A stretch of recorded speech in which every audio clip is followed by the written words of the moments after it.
बहुत आंसू आता है जो एक किसान मरता। आपने देखा इस हिंदुस्तान में 750 किसान मारे गए किसान आंदोलन में। ये देश का दुर्भाग्य है।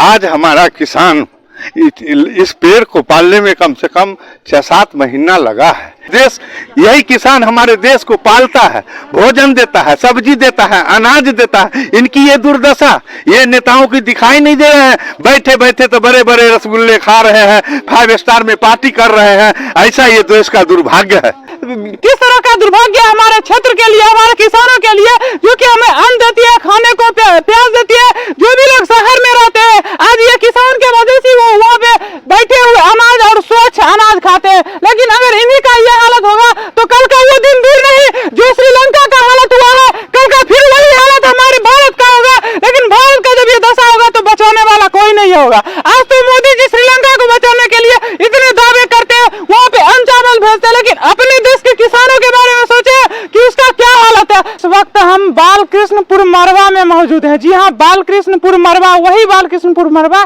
जहाँ की कल करंट लगने से एक लोगों की मौत हो चुकी है और एक लोग अभी तक लापता हैं। और मैं आपको दिखा दूं कि देख सकते हैं ये पूरा चक्की, और इसको दियारा क्षेत्र भी बोल सकते हैं, जो कि बाढ़ के वजह से पूरा डूब चुका है और यहाँ पे लोगों की भी मौत हो चुकी है। और उतना ही नहीं, यहाँ पे देख सकते हैं कि किसानों को कितना ज्यादा नुकसान हुआ है। ये देखिए मिर्ची की खेती लोग कर रखे थे, अभी पहली बार भी नहीं तोड़े थे। इतना बड़ा बड़ा पेड़ था, लोगों का कितना इसमें लगा होगा पैसा, मेहनत, आप सोच नहीं सकते हैं। और सारा का सारा डूब गया और लाखों की नहीं करोड़ों की क्षति हुई। और देख सकते हैं ये लोग वहां नदी में जा जाके, उधर आप देख सकते हैं कि किस तरह लोग दूर दूर से इसको ढोकर अपना जान पे खेल के ला रहे हैं, ताकि एक बार भी जो भी थोड़ा बहुत आए इस दुख की घड़ी में कम से कम इनको भोजन के लिए भी कुछ हो। लेकिन सरकार अभी तक किसी भी आर्थिक मदद नहीं की है। आइए यहाँ पे कुछ लोग मौजूद है, इनसे बात करना चाहेंगे कि क्या राय इनका। सरकार अभी तक आपको क्या सब सुविधा दिया है? कोई भी सुविधा नहीं दी। कोई भी सुविधा नहीं दिया है। ये जो आपको नुकसान हुआ है, इसके बदले किसी तरह की सरकार से कुछ बोला भी गया या नहीं बोला गया? कुछ नहीं बोला गया। अभी तक कुछ नहीं बोला गया है। क्या रहा है, क्या नाम है आपका? सुशीला देवी नाम। सुशीला देवी नाम है। अच्छा, ये आप मिर्ची की खेती करते हैं? हाँ, मिर्ची की। सरकार से अभी तक आपको क्या मिला है योगदान? कुछ नहीं मिला है। कुछ नहीं मिला है। अब देख सकते हैं कि ये कितना छोटा छोटा बीज है। देख सकते हैं, मैं आपको नजदीक से दिखाऊं, ये छोटा छोटा पहली बार ये लोग लगाए थे और कितना ज्यादा नुकसान हुआ है कि आप सोच सकते हैं ये लोग किस तरह से जिंदगी इन लोगों का चलेगा, बहुत ही मुश्किल है। और यहाँ पे इतना ज्यादा लोग हैं और दुखी है कि ये लोग बोलना भी नहीं चाह रहे हैं। इसलिए मैं यहाँ के इस क्षेत्र के जो है जिला परिषद सर है, उनसे बात करेंगे कि उनका क्या राय है, क्योंकि ये लोग इतना ज्यादा दुखी है कि कुछ बोल नहीं सकते हैं। सर, इस तरह का जो आपके क्षेत्र में इतना नुकसान हुआ है, लोगों को, गरीब लोगों को समझ सकते हैं कि एक दिन का अगर कमाई नुकसान होता है तो वो लोग क्या सोचते होंगे। लेकिन जो कि अपना पूंजी, इनका पूरा पूंजी ही बर्बाद हो गया। अब क्या कहना चाहेंगे इस पे आप? इस दियारा क्षेत्र में एक दिन का आमदनी था, मिर्चाई बेचता था, नहीं हो तो 20 लाख से कम का नहीं जी, एक दिन का। वही बुझिए से आज दहाड़ आने से 20 लाख रुपया हवा डेली जा रहा है। अच्छा सर, इसमें जैसा कि लोगों ने बताया कि अभी पहली बार भी नहीं तोड़े थे, अब तोड़ने की तैयारी भी चल रही थी। अभी तक जो भी था सभी लोग पूंजी लगाए थे, लेकिन बाढ़ आने के कारण सारा का सारा नुकसान हो गया और सभी लोग उधर से खींच खींच के ला रहे हैं और इनको खाने पर भी लाले पड़ गए हैं। सरकार की तरफ से अभी तक क्या योगदान मिला है? अभी तक तो कुछ नहीं मिला है, तो मिलना चाहिए।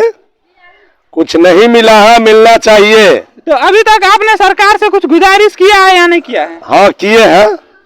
तो क्या उम्मीद है आपको सरकार की तरफ से कुछ उम्मीद दिया है? उतना नहीं बुझा रहा है। नहीं बुझा रहा है। समझ सकते हैं कि एक जनप्रतिनिधि होते हुए, इस क्षेत्र के प्रतिनिधि होते हुए भी इनको ये बात बोलने पे मजबूर हो रहे हैं कि सरकार से कोई उम्मीद नहीं मिल रहा है। जी हाँ, सरकार से कोई उम्मीद नहीं मिल रहा है। जब लोगों का मौत हो जाता है तो नेताजी पहुंच जाते हैं, लेकिन कभी भी गरीबों के लिए मदद नहीं किया। अगर इससे पहले इसका उचित व्यवस्था किया जाता तो शायद इतना नुकसान नहीं होता। जी, मैं आपको बता रहा हूँ, इतना नुकसान नहीं होता। लेकिन अभी भी अगर इन लोगों को आर्थिक सहयोग लोग मिले तो शायद कुछ इनको आत्मा को तृप्ति मिले। इनके देखिए ये छोटे छोटे बच्चे हैं, ये लोग अभी तक भूखे प्यासे हैं, खाना नहीं खाए। देख सकते हैं कि ये लोग भाग जाते हैं। इतना छोटे छोटे बच्चे आपको चारों तरफ देखने को मिल सकता है कि चारों तरफ सिर्फ छोटे छोटे बच्चे हैं और सुबह से भूखे प्यासे यहाँ पे मिर्ची को तोड़ रहे हैं ताकि जो भी 2 रुपए आए उनसे इन लोगों का खाना पीना हो सके। आपका क्या कहना है इस पे? सर मैं तो यही कहूंगा, बहुत आंसू आता है जो एक किसान मरता। आपने देखा इस हिंदुस्तान में 750 किसान मारे गए किसान आंदोलन में। ये देश का दुर्भाग्य है।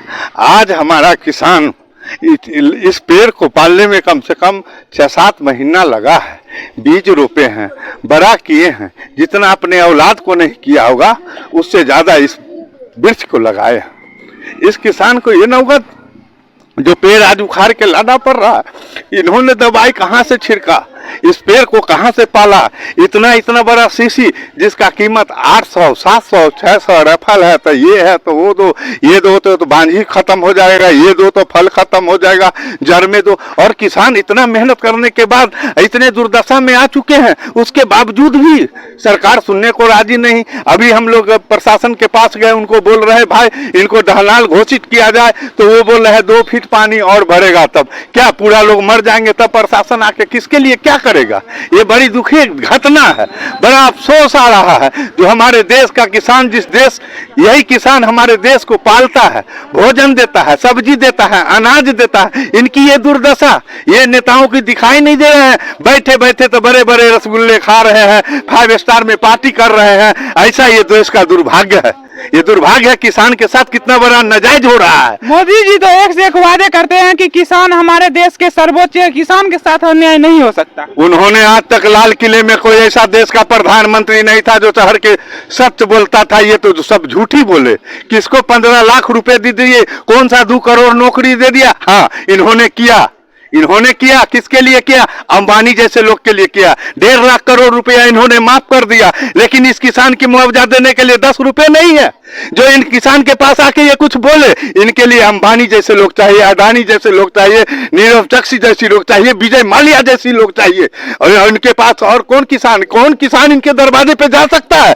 किसकी हिम्मत है? आपने देखा नहीं, 1 साल दिल्ली में धरना दिया, 700 किसान शहीद हो गए। लास्ट में ये कानून मैं वापस लेता हूं। अरे ऐसा कानून क्यों बनाया था? एक कानून आपने अग्निपथ पे लाया, जो देश में आग लग गई, नौजवान सड़कों पे आ गए। क्या ये 4 साल का नौकरी कौन सी नौकरी है? अम्बेडकर के संविधान पे हमला करना चाहते हैं आप? क्या चाहते हैं इस देश को किस गति की ओर लेके जाऊं? क्या हमारे देश का शिक्षा व्यवस्था देख लीजिए कितना बुरा हाल है। स्कूल में मास्टर खिचड़ी का इंतजार को वो भी खा जा रहे हैं, तनख्वाह भी रहे हैं, बच्चे के खिचड़ी भी खा रहे हैं। सरकारी स्कूल में पढ़ने वाले बच्चे को पैसे नहीं दिए जाते हैं, राशन नहीं दिए जाते हैं। प्राइवेट स्कूल में बड़े बड़े आदमी के बच्चे को पढ़ने वाले को राशन दिए जाते हैं। एकदम व्यवस्था बिहार का एकदम खराब हो गई है। शिक्षा व्यवस्था लीजिए, स्वास्थ्य व्यवस्था लीजिए, हॉस्पिटल पे जाइए, 2 रुपया का पर्ची कटाइए, वहां 14 को दलाल बैठे हुए हैं। वो आपके साथ क्या करते हैं मालूम है? हमारा पैर टूट गया, मैंने सरकारी हॉस्पिटल में गया, अपनी बात बता रहा हूँ विद्यापति की। वो हॉस्पिटल में गया, कहता जी आपको पैर में तो फ्रैक्चर हो गया। हॉस्पिटल से एक बगल ले गया, हमको गोर में प्लास्टर करके 5000 रुपया ले लिया। मैं तो सोचा था ये सरकारी हॉस्पिटल है, मेरे गरीब आदमी को कुछ भला हो जाएंगे, लेकिन ये भला नहीं होने देते। सब जगह इन्होंने दलाल बैठा रखे हैं। बिना दलाली का कोई काम नहीं होता है। गरीब मजदूर किसान को कोई पूछने वाला नहीं है, देखने वाला नहीं है, झांकने वाला नहीं है। कल इनके बच्चे की दशा देख लीजिए, ये तो 3 दिन से खाना नहीं खाए हैं। बताइए इनके घर में पानी आएगा, आप क्या इनके ऊपर पनिया जहाज चलेगा तो सरकार देखेंगे, कभी ये आंख खोलेंगे? मेरा तो यही मांग है, जो कम से कम लोगों की व्यवस्था दी जाए, जो मेरा किसान का हक है जो उनको दिया जाए। इस तरह का शोषण नहीं किया जाए। इस 1 बोरा खाद लेने के लिए इनको आधार कार्ड देना पड़ता है, इनको राशन कार्ड देना पड़ता है, तो 1 बोरा खाद मिलता है। इस क्षेत्र की ये दशा है, ब्लैक में लेना पड़ता है। इस तरह से तो किसान ही इन्होंने पाला। ये देखिए हजारों बीघा जमीन जिसके ऊपर पानी में बह गया है, और प्रशासन कर रहा है 2 फीट और बढ़ेगा ना तब दलहन सेटी होगा। अब कौन सी 2 फीट पड़ेगी? पनिया जहाज चलेगी क्या? नाव चलने से इनको पेट नहीं भर रहा है, ये बनिया जहार के इंतजार में चाहते हैं दुनिया प्रलय हो जाए, मैं बनिया से मजा से रहूं। और मैं इसी बात के लिए धन्यवाद आपको देता हूं। चलिए धन्यवाद। जैसा कि ये विनय सर थे और ये माननीय जिला परिषद के मित्र बोल सकते हैं या उनके सहयोगी बोल सकते हैं। देखिए कि एक आम नागरिक होते हुए एक इंसानियत ऐसा ही होना चाहिए कि ये बोलते बोलते रो दिए। जी हाँ, ये बोलते बोलते रो दिए। एक पॉलिटिकल नेता को बोला जाता है कि सिर्फ और सिर्फ वो अपने बारे में सोचते हैं, लेकिन ऐसा नेता होना चाहिए जो कि हमारे गरीबों की दुख दर्द में शामिल है। और यही नहीं बल्कि हमारे माननीय जिला परिषद महोदय भी कल से यहाँ पे रात दिन जाकर और यहाँ पर अपने तरीके से पूरी तरह से मदद करने की कोशिश कर रहे हैं। और देखिए कि ये किस तरह का दुर्भाग्य है हमारे क्षेत्र के लिए, हमारे किसानों के लिए, जो कि हमें अन्न देती है, खाने को प्याज देती है। जो भी लोग शहर में रहते हैं, आज ये किसान के वजह से वो वहाँ पे बैठे हुए अनाज और स्वच्छ अनाज खाते हैं। लेकिन अगर इन्हीं का ये हालत होगा तो कल का वो दिन दूर नहीं जो श्रीलंका का हालत हुआ है, कल का फिर वही हालत हमारे भारत का होगा। लेकिन भारत का जब ये दशा होगा तो बचाने वाला कोई नहीं होगा। आज तो मोदी जी श्रीलंका को बचाने के लिए इतने दावे करते हैं, वहाँ पे अन्न चावल भेजते हैं, लेकिन अपने देश के किसानों के बारे में सोचे कि उसका क्या हालत है। कम से कम पहले अपने तरफ देख लेते। और आइए यहाँ पे कुछ लोगों से बात करूंगा। और ये बताइए कि आप लोग दियारा क्षेत्र में मिर्चाई का खेती करते हैं। तो आप लोगों को इतना नुकसान हुआ है, क्या अभी तक सरकार आपको क्या सब मदद किया? कुछ नहीं दिया, कुछ नहीं किया है। हम लोग घूम रहे हैं, न व्यवस्था कोई चीज का नहीं है, कोई चीज का व्यवस्था नहीं है। अच्छा सर, ये बताइए कि अभी तक इतना जो आपको नुकसान हुआ है इसके लिए आवेदन दिए हैं या नहीं दिए? नहीं दिए हैं तो कोई सुनवाई नहीं लेता। नहीं। आपके बच्चे जो इतना भूखे प्यासे हैं, इसका क्या हालत हो रहा है? हाल एकदम खराब, बुरा है, एकदम बुरा, सब भूखे मर रहा है बच्चा लोग सब। मोदी जी तो वादे करते हैं कि किसानों के लिए हम ये करते हैं वो करते हैं। कुछ नहीं किया है, कुछ नहीं मोदी जी किया है, कुछ नहीं किया है। अभी जो नया सरकार बना है आरजेडी और जेडीयू का, वो बोला था कि हमारा बिहार सबसे स्वच्छ और सुपर बिहार बनेगा, लेकिन क्या एकदम बुरा, साफ बुरा है। कहाँ सरकार जैसा किया है, साफ एकदम अति कर रहा है। देख सकते हैं कि ये कितना ज्यादा दुखी है। और इतना ज्यादा ये मतलब बोल सकते हैं कि जब किसी के परिवार में मर जाता है तो लोग कितना दुखी होते हैं। उसी तरह समझिए कि इनका एक परिवार था, ये खेती करके ही जीवन जीते थे, इनके जीने का आधार था जो कि इनसे छिन्न हो गया है। अभी ये लोग रहने को भी तरस रहे, कहाँ सोएंगे, इनके बच्चे कहाँ खाएंगे। देखिए यहाँ पे कुछ महिलाएं हैं, उनसे बात करेंगे। सरकार द्वारा अभी तक आपको क्या मिला है? कुछ नहीं मिला है। ये सब जो खेती की है, अभी इतना नुकसान हुआ, क्या चाहेंगे सरकार से? गरीब लोग के कुछ नहीं देता है, झूठे के कहता है, देता है, देता है, कुछ नहीं देता। कुछ नहीं। आपके बच्चे को खाने पीने का व्यवस्था किया गया है? नहीं, कुछ नहीं, अभी तक कुछ नहीं। आवेदन देता है तो अपना घर में कसता है। अच्छा, नहीं देता है कुछ आवेदन। कहना है इतने जब बच्चा का गरीब का नहीं कोई देखता है, यहाँ पर कोई नहीं देखता, ना मुखिया ना सरपंच, कुछ नहीं। हमें इतना कुछ होता है। मुखिया जी तो कल से आप लोगों के लिए जी जान लगा रखे हैं, उन्होंने कुछ नहीं करा है। आपका क्या कुछ नहीं करा, हाल तो कुछ ना हम लोग नहीं करता, कुछ नहीं करता है।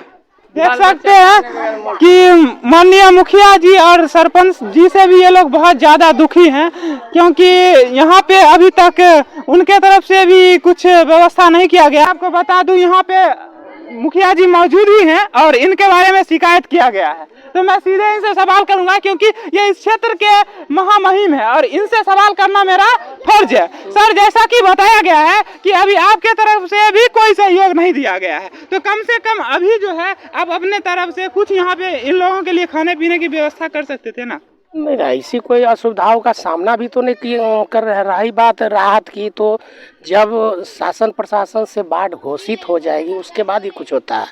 ऐसा वाटर लेवल अभी नहीं है। हाँ, ये जरूर है जो यातायात कहीं कहीं सड़क पर पानी चढ़ गया है, लेकिन गांव मोहल्ला पानी से चारों ओर घिर चुका है, लेकिन घरों में पानी बहुत यातायात नहीं घुसा। अच्छा सर, ये बताइए, ये तो कहीं ना कहीं शासन और प्रशासन की लापरवाही भी बोल सकते हैं, क्योंकि अब देख सकते हैं 2 लोगों का मौत हो चुका है और चारों तरफ पानी आ चुका है। लोग इधर इस बार आके अपना जीवन को बचाने की कोशिश कर रहे हैं, लेकिन अब कब बाढ़ घोषित किया जाएगा?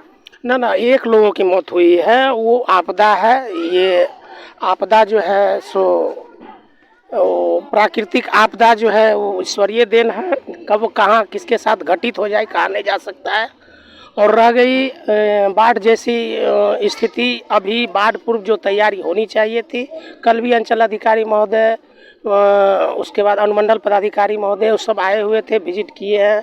नाव को, नाविक को चिन्हित करके उन्होंने उसका निबंधन करवाने का जो है सो निर्देश दे रखा है, जो जिस पर काम अभी चल रहा है। अगर बाढ़ इससे ज़्यादा बढ़ती है और बाढ़ की जो एक मानक है उस पर पहुंचती है तो निश्चित रूप से ये बाढ़ प्रभावित इलाका घोषित होगा और सरकारी नियमानुसार हर कुछ राहत सामग्री उपलब्ध कराया जाएगा। चलिए, धन्यवाद सर आपको। तो जैसा कि माननीय मुखिया महोदय ने बताया है कि अभी तक बाढ़ घोषित नहीं हुआ है और बहुत जल्द बाढ़ घोषित हो जाएगा। उसके बावजूद जो भी सरकार के द्वारा प्रोसेस होता है उस तरीके से हर प्रकार की राहत मिलेगी। फिर मैं आपको आगे अपडेट देता रहूंगा और आप देख रहे थे आरजे न्यूज ऋतुराज, मैं आपके साथ ऋतुराज चौधरी। जय हिंद।